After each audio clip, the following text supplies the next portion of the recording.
বাবা রে, আমার একটু তুলি দে বাবা, আমি উঠতে পারতিস না বাবা।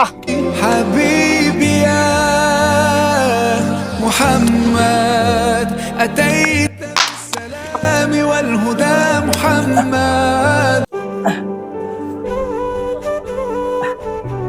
কেউ কি আসো, আমাকে একটু ধরো, আমার প্রতি একটু দয়া করো, আমি উঠতে পারছি না।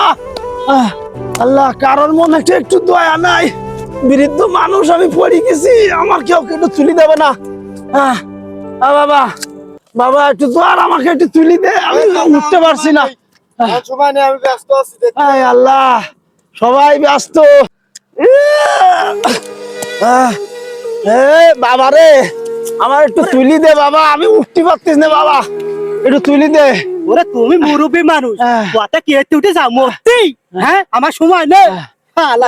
রাস্তা সব ব্যস্ত, সবাই ব্যস্ত, এত ব্যস্ততা কিসের মানুষের?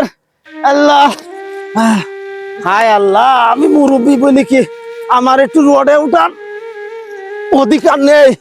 আল্লাহ, কেউ কি আসো, আমাকে একটু ধরো, একটু তুলে। দাদু ভাই ওঠেন ওঠেন। আরে দাদু, আরে আরে একটা মানুষ রাস্তার মাঝখানে পড়ে গেছে, কেউ মানুষ নেই। আল্লাহ,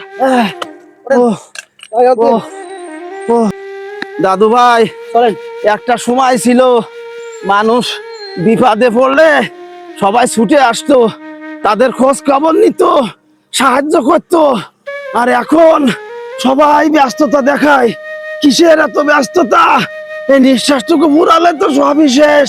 মানুষ এটা ভাবে না, মানুষ নিজেকে প্রশ্ন করে না যে আমার এই ব্যস্ততা কিসের জন্য, কাদের জন্য, এটা কেউ ভাবে না রে দাদু ভাই, এটা কেউ ভাবে না। ওরে দাদু ভাই, সবাই যদি তোর মতো হইতো দাদু তাহলে ভাই, এই সমাজ, এই দেশটা পরিবর্তন হয়ে যেত। দাদু ভাই সবাই তো সমান না, হ্যাঁ রে দাদু সবাই ভাই, মানুষ একরকম না। আমি আপনার দেখার পরে রাস্তার ওই পাশে এই পাশে চলে আইছি। হ্যাঁ চল।